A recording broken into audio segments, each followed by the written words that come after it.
This way.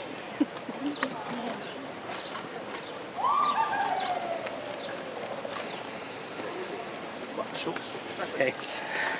How are we all? Well, kia ora, good afternoon everybody. It's great to be here at Waitangi, and so we've obviously had a great iwi Cheers Forum this morning, and we've got some more meetings happening with different iwi, particularly around weather related, coming up very shortly. So but with that, happy to take any questions you may have. Is this an anti-Māori government? No, not at all. This is a government that actually wants to see outcomes for Māori improve, and a lot of our conversations with iwi leaders, over the course, actually right from the formation of government, have actually been about how do we do that together. And that was again our conversation today, is that there's really a big alignment about wanting to work together and how we can work together.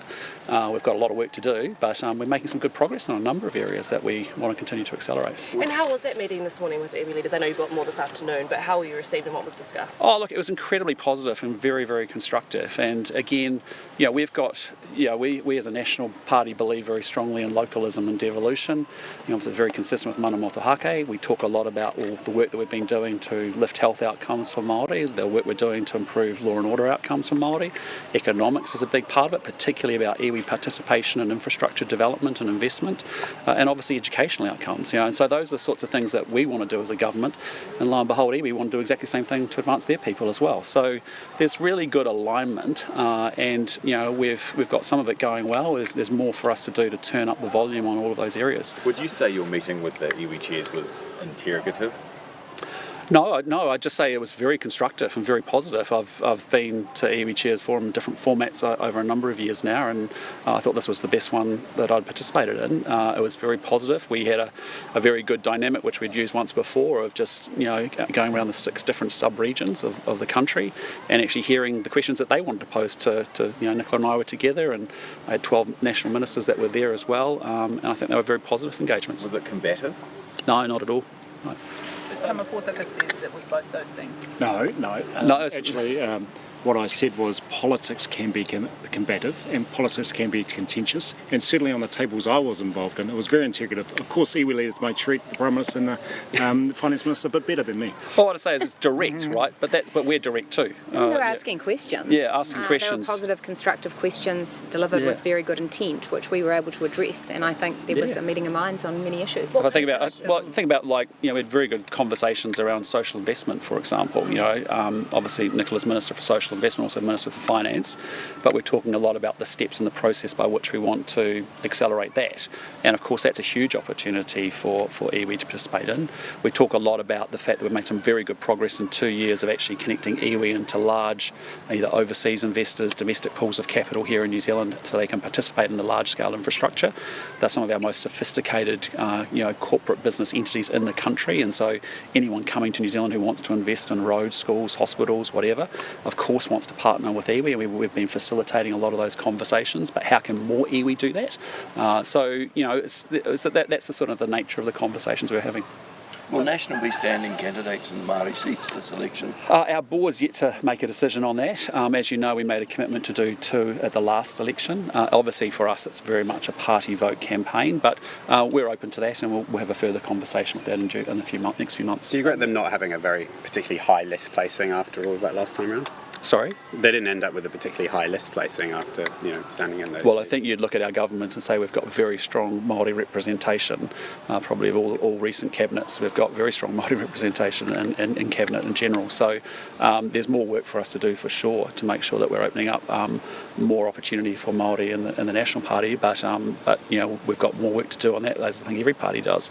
But I'm proud of the progress we've made. Are there any skeletons in Peeni Henaday's closet, like your Minister Shane Jones suggests? Look, I was really surprised by that. I mean, he's been massive for the Labour Party. He's very important to the Labour Party. So, to be honest, I was a bit surprised and shocked by his announcement of his resignation. Is there anything behind it, though, like Shane? Not that I'm aware of. I think he's made a great contribution, as I said, to Parliament. But importantly, he's just been massive for the Labour Party. So it was quite surprising to see that something's gone on, obviously. But as to what happened, I don't know. I mean, I'm focused on what we're focused on. What will your speech focus on tomorrow? Oh, you have to wait till tomorrow. Are you going to bring back the same speech? What's that? Are you going to bring No, back no, that but same just speech? but the speech is really about how we work together, because it's actually quite serious stuff. When we've actually been through a really difficult time in this country over the last 5 to 6 years, we want Māori and non-Māori to do well and to do much better. And so how we do that together, we're actually very united on our goals. We all want Māori to do better. We all want New Zealand to do better, and it's how we do that. And I think what's special about New Zealand is, I appreciate as media, you like to try and find all the tension and the histrionics of it all, which is fair enough. But when you look at other countries around the world and just take a step back and reflect on what's happened in the last 12 months in the world, when there are conflicts in other parts of the world and other countries, there is violence that ensues. Here in New Zealand, we have robust debate, we have vigorous discussion. Yes, we can look pretty sporty, but that's good. Isn't that better to have debate, discussion and conversation than actually conflict? When you got snapped using the copy and pasting your speech from the year before, when you were last year as Prime Minister, you said, and I'll do it again, because you said the message from it was important. So are you going to use that same speech again? You have to wait till tomorrow, but I just made the point I was trying to make is that, over 180 plus years now, we've actually been going as a country, sometimes we go 2 steps forward, 1 step backwards, but the arc of where this country has gone, I think we should be incredibly proud of. It's not perfect, but no country's perfect, no individual's perfect. And so it's really about, when you think about statehood and nationhood and how the story and the arc goes, that's what we're focused on over 180 plus years. You don't think things have changed over the last 2 years? Sorry, Mikey. Many Māori believe that this government hasn't done so well when it's come to Te Tiriti o Waitangi or the Māori language. So, I know you say that this isn't an anti-Māori government, but do you accept that some believe that this is an anti-Māori government? Well, I accept that, certainly, ACT's Treaty Principles Bill was incredibly challenging, and I get that and I understand that, and I've spoken very openly with iwi leaders, through that period and subsequently to that as well. But, again, you sit down in a session like we had today, and what we've got to find is the common ground. And let's focus on the common ground, the 70% that we can agree on, that we can actually move and advance forward. Let's do that. And that's what we are doing on educational outcomes. It's what we are doing on some of the health outcomes. It's what we are doing now on social housing outcomes across the country. So there's a lot more for us to do, but I'm proud of that progress. And I just make a basic observation, Mikey, which is the most practical way in which the Crown upholds the Treaty of Waitangi is by progressing Treaty of Waitangi settlements, which we've made good progress on under this government. The treaty is about more than settlements, isn't it? It's about more than property rights. Sure it is, but it is actually also about making sure that Māori kids are set up for great success to access high-paying jobs in the next 20 years. It is making sure we close the health gaps that we've seen in the healthcare system with Māori health outcomes, and that's why improving under 2-year-old immunisation rates is really important. It's actually when Māori are disproportionately the victims of violent crime, and you've now got 38,000 fewer victims of violent crime. That means that they're safer in their homes, their businesses, their communities. Those are all things that Māori and non-Māori want. But that's what our government's been focused on, is improving outcomes for Māori. You mentioned the Treaty Principles Bill. Can Māori have confidence that you won't essentially bend the knee to one of your coalition partners on a similar issue like that? Well, I've said already we've got no time to go back to do anything to do with Treaty Principles Bill whatsoever. Absolutely ruled that out completely. Something of its kind? Well, I don't know what that could be, but I'm not aware of anything of what that could be. But I'm just saying to you very clearly, as I've said publicly, we ain't doing Treaty Principles Bill. Lessons learned from your perspective on that? Oh, it's incredibly challenging. But again, the New Zealand electoral system is what's called MMP. And at the end of an election night, we are charged to try and form a strong and stable government as we can in partnership with other parties. That's the reality of it. And as I said to you at the time, that's the mature MMP environment that we had. We were never supporting it beyond first reading. I acknowledge that it caused tension and frustration and angst for people, and I understand that. But I also said we'd kill it, and we killed it. Just on critical minerals. David Seymour says a framework for a potential deal has been seen by Cabinet, and he's seen a summary of that. Will you release that summary? No. What I've said is that look, we want to develop a critical mineral sector, absolutely no doubt about it. We're going to do that on our terms and our brutal national interests. As you'd be aware, the Americans are looking for a supply chain of critical minerals. The Chinese have a very good supply chain, the Americans don't. They're talking to 40 plus countries. We have been participating in those non-binding discussions. We had one of our officials, Bede Corey, there earlier this week as well, with 40 other countries having the same conversations. But no decisions have been made by Cabinet at this point, and there's a few, and we want to, we're we've got discussions going on, but there's nothing as advanced as a signable contract or deal at this point in time. Will you commit to having public consultation on any framework for a deal here? Look, we're yet to work through our full process on it, but I can reassure you. In that well, just in the sense of there are some bigger. We're at first level conversations and discussions, as are 40 plus countries around the world with the Americans, and that's very preliminary. It's a bit like AUKUS Pillar 2 in some ways. There's ongoing discussions, but there has been no decisions or anything definitive that we can talk to at this point. Do you think you've been upfront? Do you think you've been upfront publicly on this? I know you've talked about media speculation being just that, speculation, and now obviously that's advanced, and then we've got the likes of Labour and the Greens saying that there have been secret talks and that it's been quite hidden. No. Look, I mean, have you represented it fairly publicly? Yeah, I have. I mean, on my media rounds on Monday, I was asked about reports as it was reported over the weekend, and I just said, look, hey, listen, it's a bit frothy, it's a bit speculative, it's a bit ahead of itself. We haven't made any cabinet decisions yet, and we haven't, and so we are engaging in conversations or discussions, I'd call them, and we'll continue to do so because we definitely want to build out critical minerals. But when we do a deal, we'll do it on our terms, and we need to understand how that deal gets done, as it does with any other arrangements that we make it with other countries. Minister Willis, are you concerned that the unemployment is continuing to rise? Well, we are working very hard to get unemployment to come down. What is positive to see is that 15,000 more jobs were created in the past 3 months, that the hours people are working are increasing, that more people are feeling optimistic about getting a job, so are entering that workforce. So that's really positive to see, and what economists are interpreting that data to mean is that we are getting that stabilisation and recovery in the economy. Now, the thing we want to see is that leads to a lower unemployment rate. The unemployment rate is tracking a little bit lower right now than Treasury were forecasting. They thought there could be more people unemployed today than there in fact are, and they are continuing to be confident in their forecast that the number will track lower still. But some economists were predicting that it was going to stay flat today, and it has in fact risen. I mean, are you not disappointed by that in any way? I always want to drive that unemployment number lower, absolutely. What I was pleased to see was 15,000 more jobs having been created in the past 3 months. That's 15,000 Kiwis in work who otherwise wouldn't have had work, and that's really great to see. Is it embarrassing, though? Is it embarrassing for you as a finance minister and you as a government? This is what you've been promising, getting the economy back on track, and for 4 consecutive quarters. Well, we've been really open with New Zealanders that there's an order of events that happens. First, you have to get inflation under control, then you have to get interest rates coming down, then you need growth back in the economy, and then you can actually get the job creation and lower unemployment that we all seek. And when I look at what we've actually done to create jobs, we've taken real action. That fast track list of projects is creating literally thousands of jobs across the country. Labour oppose it. So before I'll take a lecture from Labour on unemployment, I'd like them to come with a single idea to the table rather than just shooting down all of the ideas that we've put forward, that we're acting on, that are actively creating jobs. And the only other thing I'd say, the only other thing I'd say is that the way forward for New Zealand is not to, having coming into the recovery now, is not to go tax everyone in New Zealand, and that's what Labour and Greens want to do. It was lovely to see the press conference yesterday, but what's clear there is that the alternative is they're going to crank up spending yet again, and when they don't have enough money to borrow, they're going to borrow more money to fund that spending, and then they're going to tax you more for it. So welcome to the world of capital gains tax, wealth tax, death tax, higher income tax, higher corporate tax. That's all coming your way if God forbid, there's a Labour Greens government. Do you think AI might already be factoring into the unemployment figures? We've seen sort of 270 jobs go at the warehouse head office. So I think they're quite. I saw the warehouse announcement today, and retail around the world is incredibly challenging, as you know, bricks and mortar store versus retail online shopping, and so that they will make their own decisions around that as their business model works for that.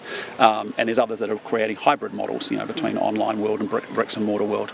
But AI is a huge opportunity for New Zealand to actually to drive higher levels of productivity. What we are doing with our core economic plan is to lift our New Zealand's economic productivity productivity. As I've said in many speeches, we could sugar rush the joint by actually just opening up the immigration taps and cranking up house prices, but you don't create sustainable long-term productivity and wealth. And so AI, the adoption of technology for New Zealand businesses to become more efficient, more effective, and therefore to be able to grow faster, to employ more people, they'll be in different types of roles for sure, is a massive, more opportunity than downside. And I just really would love us to think about it in those terms, because the adoption of technology is one of the 5 things that we know will lift the wealth of all New Zealanders ultimately. Prime Minister, sorry. You've been getting your question. Given what happened in Australia last week with their central bank interest rate, given the stubbornness of our inflation rates and a number of economists suggesting that we may see early interest rates rises here, how worried are you that the OCR will go up over the next few months? Well, Richard, thank you. You're providing some good international context, and I want to be diplomatic because we, of course, admire and have great relationships with our Aussie counterparts, including Jim Chalmers. But the truth is, Australia has higher inflation than New Zealand right now. It has higher interest rates, and it's been far sooner to hike interest rates than New Zealand has. And so actually what the Australian experience shows us is that we are in a relatively better position. We've been very intentional as a government about ensuring our own government spending isn't fueling domestic inflation, and the data tracks on that.